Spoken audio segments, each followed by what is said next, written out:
Le monde devient une vaste société de consommation et d'indigestion, d'injustice et de violence. Dans le coin de la Cité du Monde, une pâtisserie s'est dressée. Les gâteaux succulents ont pour nom ONU, UNESCO, Karl Marx, Nietzsche, Freud, Fidel Castro, Gorbatchev, Reagan, Mitterrand, le tiers-monde, NASA, Palestine, Liban, Iran, Irak, Islam, christianisme. Les chaires de la vérité doivent être annihilées selon la société de consommation. Tout doit être sous la dent et doit être mâché. Le sang coule dans les tubes oculaires et cathodiques de la télévision, dans les réseaux souterrains d'Internet. C'est la raison pour laquelle les êtres ne sont plus animés. La révolution est un gâteau vendu dans un kiosque à pain à chaque coin du monde. Les enragés, les incendiaires sont anesthésiés par des applications performantes de leurs muscles. Leurs foies sont ciselés par les chirurgiens modernes aux blouses blanches flegmatiques. La société sans classe, la dictature du prolétariat sont des gâteaux succulents, de véritables chaussons aux pommes. Le révolutionnaire est compromis, il se déchausse, s'allonge à la plage, respire le vent marin vivifiant du soir du monde. Il n'a plus envie de se suicider pour un monde pris dans les pièges de ses propres somnolences. J'ai entendu un révolutionnaire dire dans ses bouffées délirantes, mais lucide, je ne serai plus un martyr. De la dévaluation de nos besoins. Porté à califourchon sur le dos de notre défunt grand-père de Gaulle, le mot fonctionnaire est bel et bien mort et a été enterré dans les cimetières des départs volontaires et du licenciement abusif depuis que l'État a perdu sa colonne vertébrale et son âme dans les sables mouvants de l'endettement et de la cessation de paiement. La chance wërsëg devient le diplôme des diplômes, les comptes bancaires, la faculté des facultés, depuis la fameuse entrée majestueuse de la farine à l'académie par le truchement des boulangers maîtrisards. La poésie, le latin, le grec deviennent des parents pauvres et ont la nostalgie du président poète. Le couscous s'est échappé de la cuisine du département Afrique du Fonds monétaire international depuis Washington pour proposer ses services aux femmes au foyer sénégalais. Le mil en bon prince sous le nez du tyran FMI a décliné son identité, chanté ses louanges et fixé pour l'éternité son arbre généalogique afin que les marmites déménagent du Cambodge, des rizières de l'Asie pour mieux cohabiter avec l'ère de la détresse financière. Grand-père Boursa Pipe interpelle ses muses vivant dans le monde de la magie afin que ses petits-fils puissent bénéficier des richesses spirituelles et alimentaires des greniers.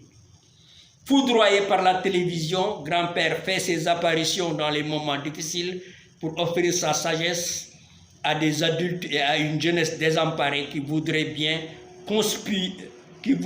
conspuer la tradition. Le FMI et ses cellules monétaires sont fascinés par le changement des habitudes alimentaires et le mépris du gaspillage. Le génie africain songe à s'échapper de la prison centrale du FMI. La Mecque voit sa clientèle s'amenuiser, les magasins d'habillement ferment boutique, les boutiquiers s'ennuient.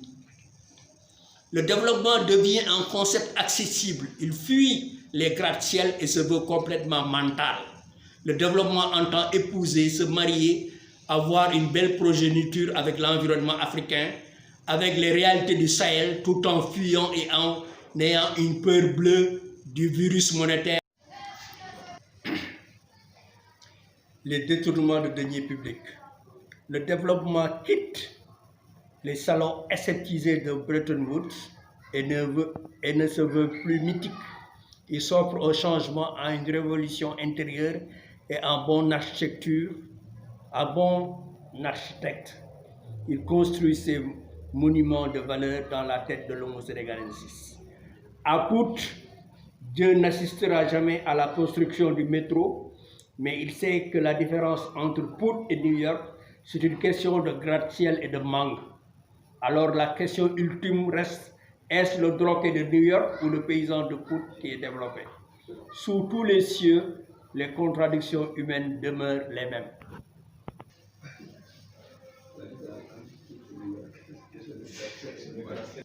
Un bonjour, chers compatriotes, et nous remercions vivement et énormément notre compatriote et qui est mon ami par ailleurs, Thierno Seydou Sall, qui a des talents merveilleux et qui, de ses bouffées délirantes, a extrait quelques-uns de quelques poèmes qui, je vous assure, vous secoueront énormément.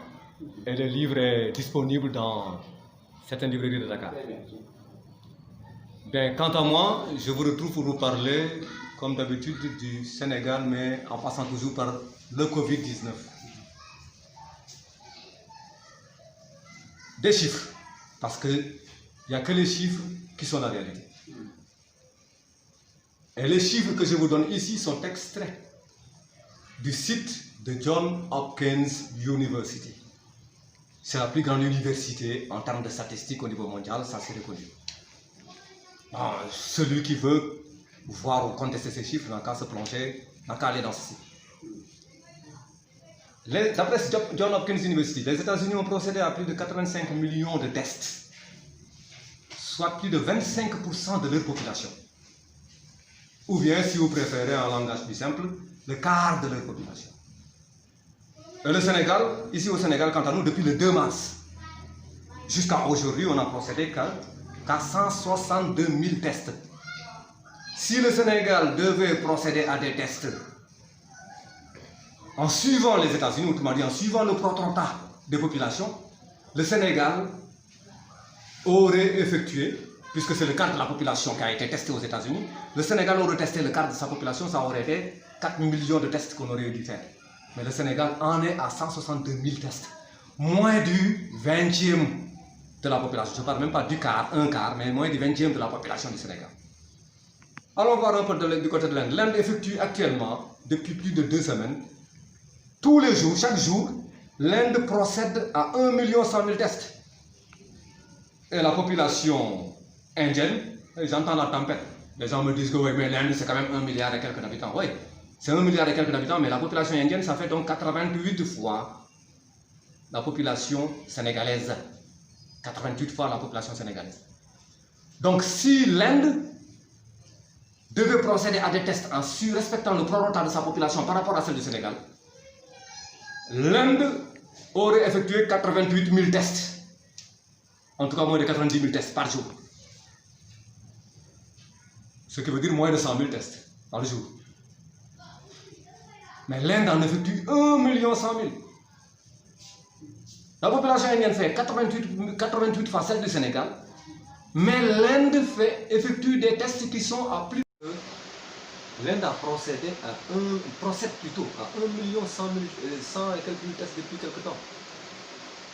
Le nombre de tests qu'effectue l'Inde en une journée, le nombre de tests auxquels procède l'Inde en une journée, fait plus de 8 fois, fait 8 fois pratiquement le nombre de tests effectués par le Sénégal depuis le 2 mars, donc depuis le début de la pandémie au Sénégal. Le Sénégal a effectué 162 000 tests cumulés depuis le 2 mars jusqu'à aujourd'hui, vendredi 11 septembre 2020, au moment où nous parlons. L'Inde, en une seule journée, fait 8 fois plus de tests que le Sénégal, 8 fois plus de tests que le Sénégal, que les tests cumulés par le Sénégal depuis le 2 mars. Et en une journée, on a dit, l'Inde faisant 1 100 000 tests, fait plus de 1000 fois plus de tests que le Sénégal en une journée. Parlons de l'Afrique du Sud un peu.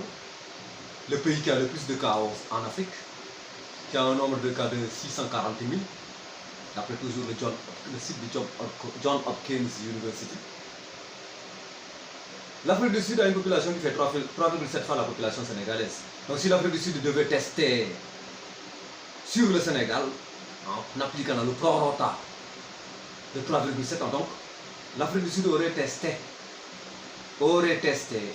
en tout 599 000 cas, aurait fait 599 000 tests. Mais l'Afrique du Sud a 640 000 cas positifs.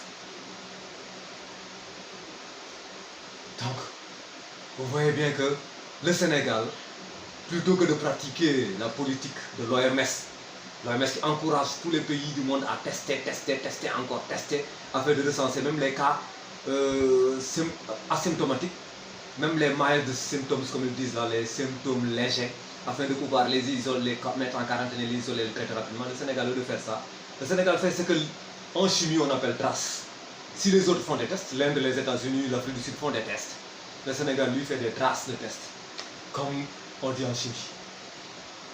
Et autre chose, c'est que le Sénégal était derrière le Burkina Faso et la Guinée en termes de nombre de cas. Le Sénégal a dépassé le Burkina Faso en termes de nombre de cas le 26 avril 2020. À ce moment, le Burkina Faso avait 632 cas. Et le Sénégal en avait 671. Et même la Guinée qui était encore devant le Sénégal est finalement parvenu à dépasser la Guinée en termes de nombre de cas. C'était le 4 juin 2020. La Guinée avait 3933 cas et le Sénégal en avait 4021. Drôle de progression du Sénégal. Le Sénégal qui est classé parmi qui est deuxième parmi les pays parmi les pays qui ont le mieux géré la pandémie. Et le Sénégal qui dépasse de loin maintenant le Burkina Faso et qui dépasse la Guinée.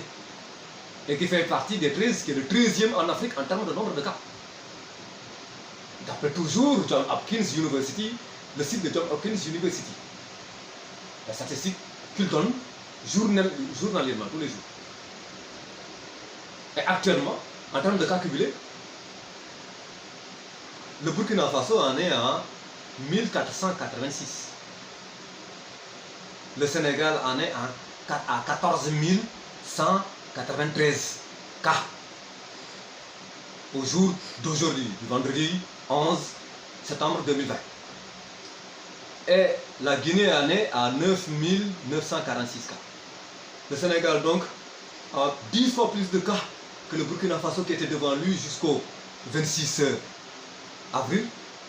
Et le Sénégal a 4200 cas de plus que la Guinée qui était devant le Sénégal jusqu'au 4 juin 2020.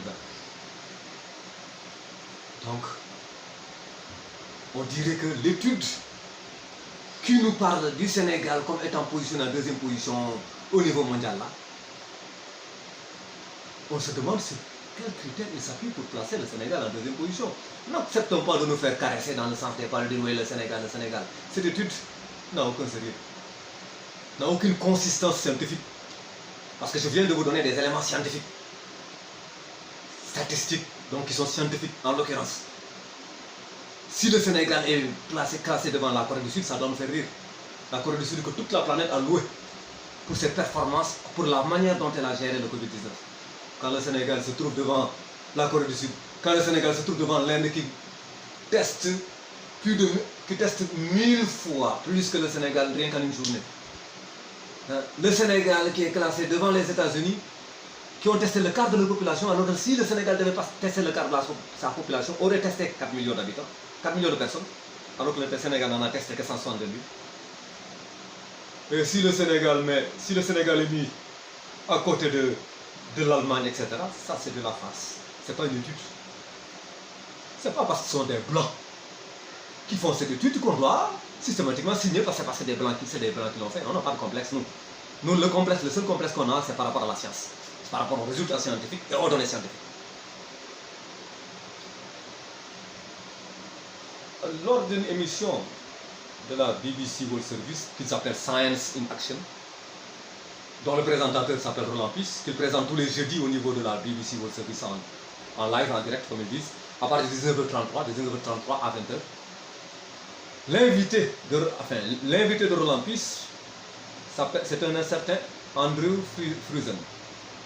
C'est un spécialiste de l'économie de la santé, chercheur donc à l'université d'Arizona. Il était en train d'expliquer comment une course de motocyclistes dans l'état de Dakota est parvenue à faire augmenter, une course d'ailleurs qui a eu lieu durant le mois d'août, ça fait 3 semaines à peine. Cette course a fait progresser le nombre de cas dans cet état du Dakota de 252 000. C'est 252 000 cas positifs au Covid-19, rien qu'à cause d'une course de motocyclistes qui a eu lieu dans l'état du Dakota aux États-Unis. Et des chercheurs de l'Université de l'Arizona ont montré comment cette course a fait augmenter, a fait progresser le nombre de cas de 250 000, donc d'un quart de million. Or, ici au Sénégal, l'État apporte son onction tacite à l'organisation d'un événement conférique d'ici 3 semaines. Nul doute que le nombre de cas connaîtra une explosion tellurique, à moins que les chiffres soient maquillés, comme d'ailleurs déjà ils le font au Sénégal, procéder au maquillage des chiffres. À moins que les chiffres soient maquillés après le Magal et qu'on nous dise que oui, c'est 33 cas, c'est 23 cas. De toute façon, la réalité d'un mal, on ne peut pas l'empêcher. On ne peut pas arrêter la mer avec ses bras. Il y aura une explosion tellurique à la suite de cet événement conférique. Et personne n'y peut rien. Même s'ils émasculent les données, les gens verront qu'il y a plus de malades et qu'il y a plus de morts.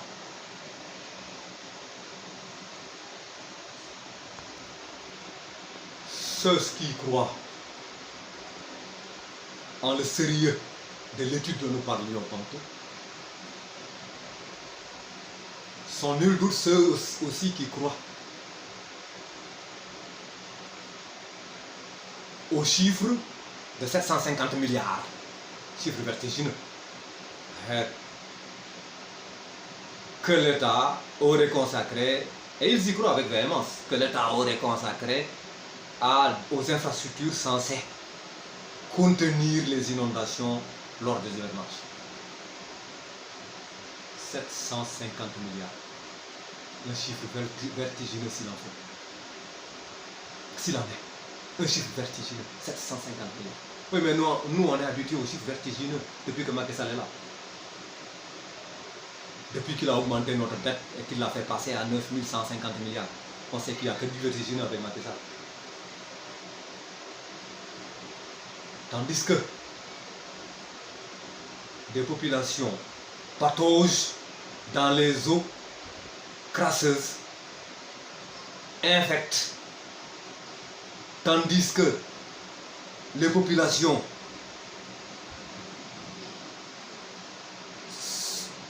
transpirent à cause d'un soleil accablant et d'une humidité fétide, tandis que les populations marchent dans ces eaux crasseuses qui grouillent de parasites. Macky Sall, lui, s'adresse à elles, à ces populations-là, en costume, en cravate, dans une salle climatisée, et parle à ces populations en leur disant que oui, il va demander un bilan, qu'il va envoyer 3 milliards et 7 milliards par-ci, 3 milliards par là. De toute façon, ça fait moins que la caisse noire qu'il a chaque année. Le montant de la caisse noire qu'il a chaque année. 3 milliards de dons par Orange, je ne sais plus. 3 milliards, si on devait partager ça dans la population de Dakar, c'est 3 500, chacun aurait peut-être 1000 francs, ou bien même moins. Parce qu'il y a 3 500 000 habitants à Dakar, même si ce n'est pas toute la population de Dakar qui est concernée. Mais ça veut dire que c'est ridicule. On n'a pas besoin de ces trucs, on a besoin de voir la réalité des infrastructures qui ont coûté 750 milliards et qui auraient dû protéger les populations. C'est ça qu'on demande. Parler même d'une évaluation, c'est manifester un dédain, un mépris éloquent par rapport à la population sénégalaise, par rapport au sort de la population sénégalaise. Mais c'est 750 milliards. On connaît le même sort que tous les éléphants blancs qu'a initié Macky Sall depuis qu'il est là au pouvoir. Ces éléphants blancs qui, à côté du vide infrastructurel qu'ils ont créé, n'ont d'égal que l'alourdissement titanesque de notre dette qui est passée à 9 150 milliards. Et donc Macky Sall est responsable, il est responsable de cet alourdissement pour 6 000 milliards de francs CFA.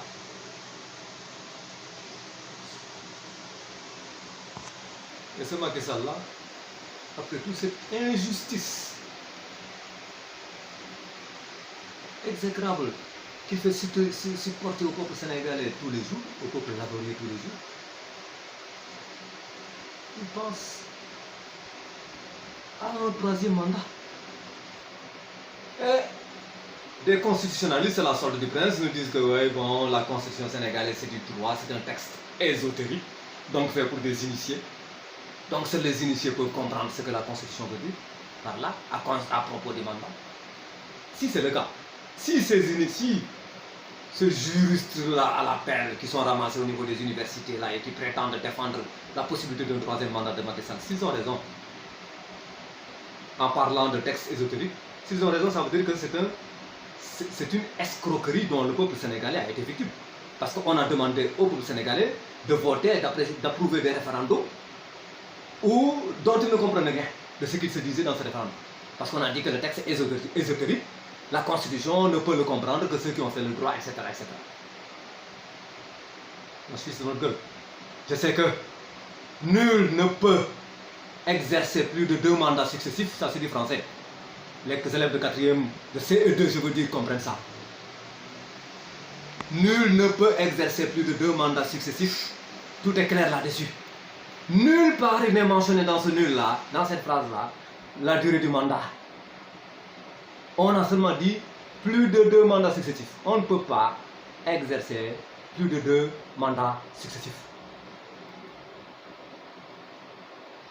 Que la Constitution ait été changée 10 000 fois entre temps, on s'en fout. Que l'un des mandats n'ait duré que 20 secondes et que l'autre n'ait duré que 50 ans, on s'en fout. Ces 2 mandats successifs, plus de 2 mandats successifs ne peut être exercé par un quelconque chef d'État au pouvoir.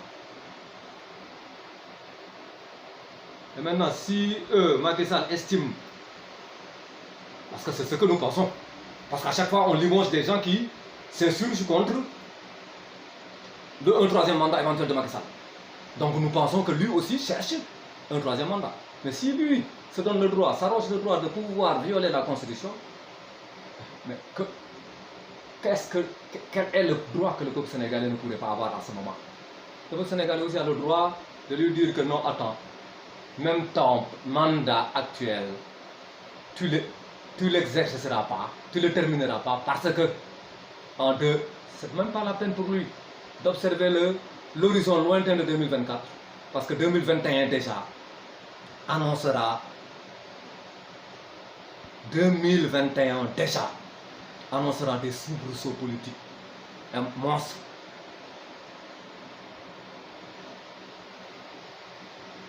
Chers compatriotes, nous avons besoin d'un changement, d'un véritable changement. Pas d'un changement seulement de tête au pouvoir. Non, nous n'avons pas besoin d'un changement comme le jeu des chaises musicales où des musiciens échangent des chaises pour après entonner le même air, excusez-moi.